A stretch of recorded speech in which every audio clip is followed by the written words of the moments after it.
Bonjour, c'est avec vous, professeur Sana El-Filali. Il s'agit d'un cours d'administration de base de données Oracle, euh, plus précisément la version 12C. Donc, c'est un cours qui est destiné spécialement aux étudiants de la licence SMI S6. Voilà, donc de l'Université Hassan II Casablanca, Faculté des sciences, BNPSIC. Alors, cours administration des bases de données. Déjà, l'administration des bases de données Oracle, elle devient de plus en plus transparente et la maîtrise de ces tâches reste primordiale pour un administrateur de bases de données. Donc, il s'agit de maîtriser toutes les tâches ou bien la majorité des tâches d'administration de bases de données Oracle, à savoir, si on parle des tâches, c'est quoi les tâches d'un administrateur de base de données? Si je pose la question, par exemple, c'est quoi la tâche ou bien les principales tâches d'un administrateur de données? Ben, tout simplement, on commence bien sûr par l'installation de tous les produits Oracle, création d'une base de données, démarrage d'une base de données, les différents types de démarrage, les différents types d'arrêts, gestion de structure, des structures de stockage, gestion des utilisateurs, sauvegarde et restauration. Donc, au niveau de ce cours-là, on va s'intéresser plus, premièrement, à l'architecture générale du serveur Oracle, et puis on va détailler chaque point, les points essentiels au niveau de pour mieux administrer une base de données. Alors, on va commencer notre chapitre, l'architecture les différentes composantes de l'architecture Oracle. Donc, en fin de la fin de ce chapitre, on doit être capable de décortiquer toutes les composantes de cette structure-là. Donc là, c'est la structure de serveur, l'architecture du serveur Oracle, qui constitue normalement d'une instance base de données avec les différentes composantes de mémoire, de processus et de fichiers. Alors, on va revenir sur ce schéma-là à la fin de ce cours-là pour voir si vous avez vraiment bien, pour voir si on a vraiment bien assimilé ces concepts de différentes composantes de l'architecture. Bon, l'objectif ici pour au niveau de ce chapitre, il va présenter une architecture, on va présenter une architecture ou bien l'architecture du serveur Oracle via l'étude des différentes structures physiques, c'est-à-dire de ces structures physiques, structures mémoire, des processus, des structures logiques qui entrent en jeu dans l'établissement d'une connexion à une base de données, la création d'une session et aussi au niveau de l'exécution des commandes SQL.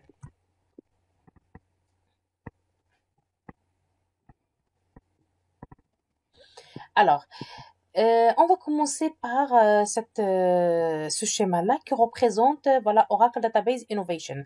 Oracle Database Innovation, c'est-à-dire l'innovation, comment elle a évolué au niveau de Oracle, comment Oracle elle a évoluer via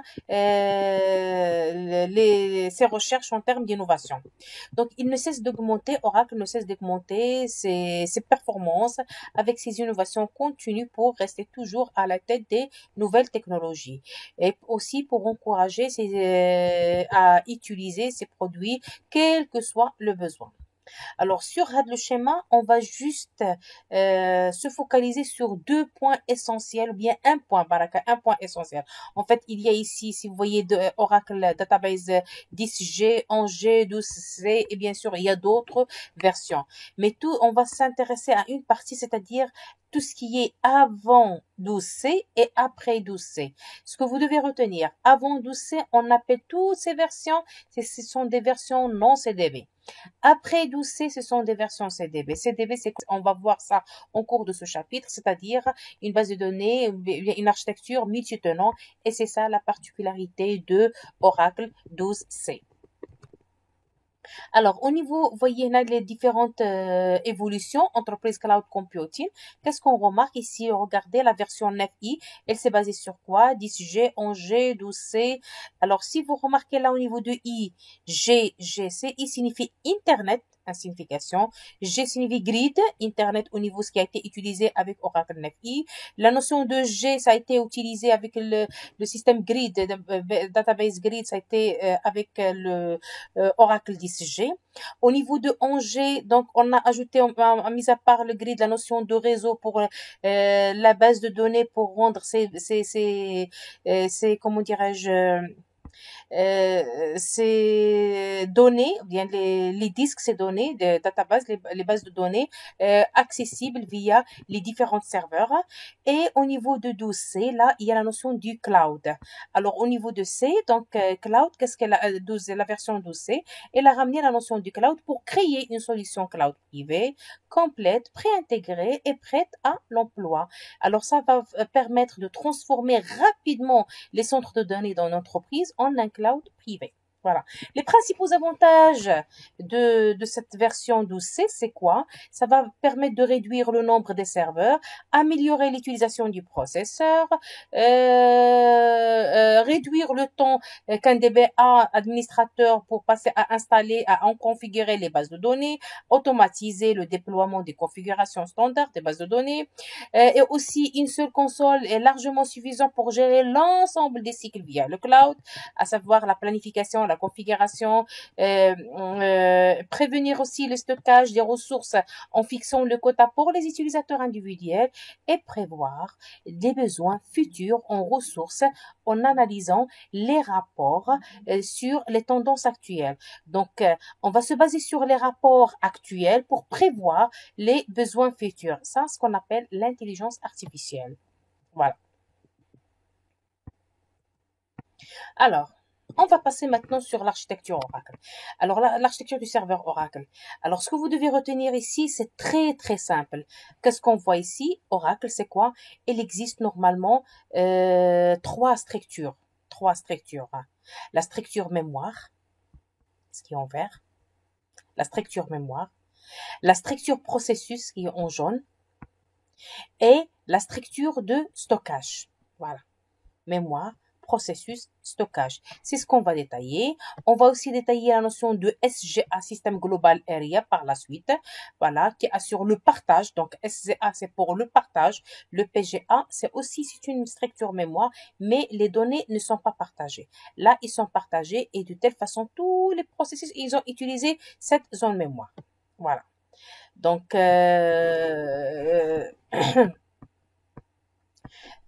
encore une autre fois, un serveur de base de données Oracle se compose d'une façon générale d'une base de données et d'une instance. Alors, au niveau de la base de données, elle se compose à la fois des structures physiques et des structures logiques. Là, on va voir, par la suite, on va voir la structure physique et logique. Et quoi d'autre? Et au niveau de l'instance, elle se compose de structures de mémoire et de processus d'arrière-plan associés à cette instance. Il y a ces structures mémoire et ces processus arrière-plan qui sont associés à cette instance. Et chaque fois qu'une instance est démarrée, qu'est-ce qui va se passer? Une zone mémoire partagée. Lorsqu'on dit une instance, une zone mémoire qui est partagée, voilà. Une zone, il est alloué spécialement pour cette instance. Donc, chaque fois qu'une instance est démarrée, une zone mémoire partagée appelée SGA est allouée et les processus d'arrière-plan sont lancés. Une fois ils sont lancés, les processus fonctionnent dans la mémoire des ordinateurs.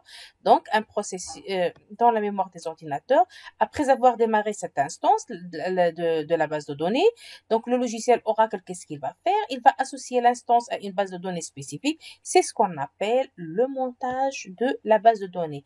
La base de données, il est monté. La base de données est alors prête à être ouverte, ce qui va la rendre accessible aux utilisateurs autorisés. Voilà. Alors, dans cette diapo, il y a deux parties, ce que vous devez retenir. Il y a la notion de système no clustered system et clustered system. Système clustré, non clustré, c'est-à-dire clustré, non clustré.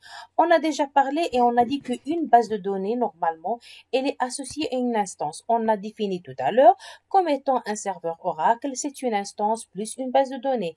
Alors, chaque base de données, elle est associée à une instance et une instance ne peut ouvrir et utiliser qu'une seule base de données à la fois.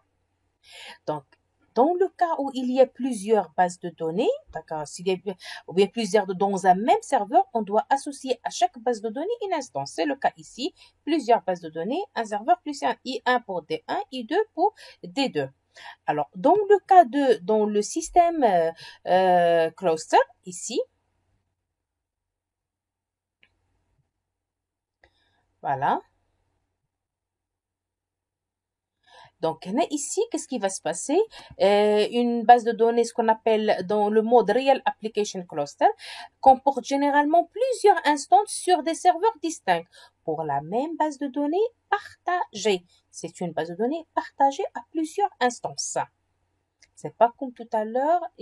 Donc ça, c'est le système. Il est un peu cher, mais c'est une option Oracle qui permet de... Et là, pourquoi on utilise ça? Lorsque selon le besoin, selon les demandes, dans le cas où on a besoin d'une haute disponibilité et aussi pour la distribution des charges. Alors, ici, la notion de session et de connexion. Connecting to the database instance. Comment on va se connecter à l'instance de la base de données?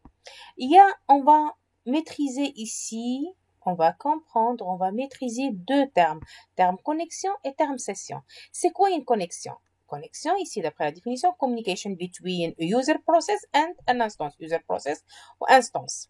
Donc, en fait, il y a user process, il y a ici, bien sûr, instance process, server process, connection.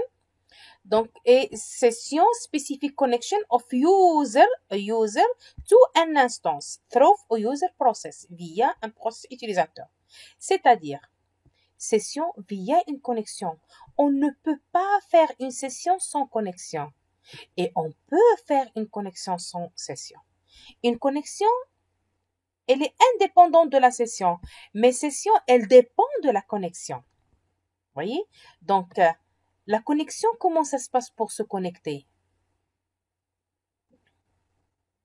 Alors, tout simplement, on peut dire que lorsque, par exemple, le client est lié au serveur, il est lié vers quoi? S'il y a une adresse IP, adresse MAC, un numéro de port pour accéder à la session, là, on parle à l'instance, là, on parle de connexion.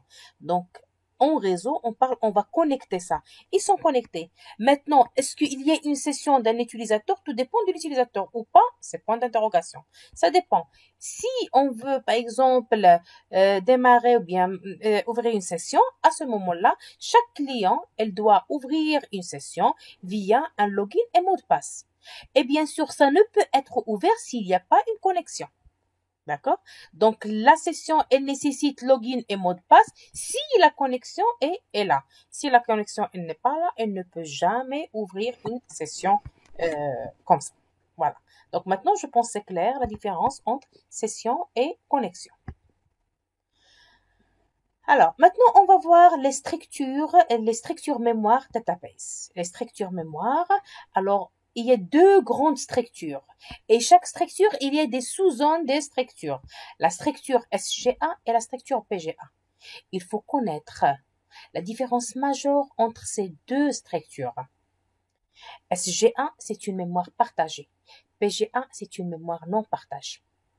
PGA, il est lié normalement à chaque fois qu'il y a un démarrage de processus serveur, automatiquement il y a le programme PGA qui est lancé. PGA, il est lancé pourquoi? Lorsqu'on veut ouvrir une session, donc on demande à via le processus serveur, on l'a dit tout à l'heure, et le processus serveur, elle va déclencher, elle va louer cette zone mémoire PGA qui est liée à l'utilisateur qui a ouvert la session et qui contient toutes les données de l'utilisateur. Donc, zone qui contient les informations liées à l'utilisateur. Et là, c'est une pile qui contient les résultats retournés selon avec l'utilisateur, qu'est-ce qu'il va faire. Donc, il va faire tous les résultats qu'il va avoir au niveau de ces fonctions. Return function. Chaque fonction, elle va retourner une valeur. Donc, le résultat, il est là.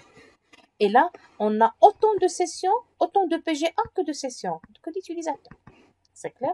Donc, et pour les différents contenus de chaque composante là, on va les connaître par la suite, les voir, à savoir Charts Pool, Large Pool, Java Pool, Streams Pool, Database Buffer et fixer SGA, Redo Log Buffer.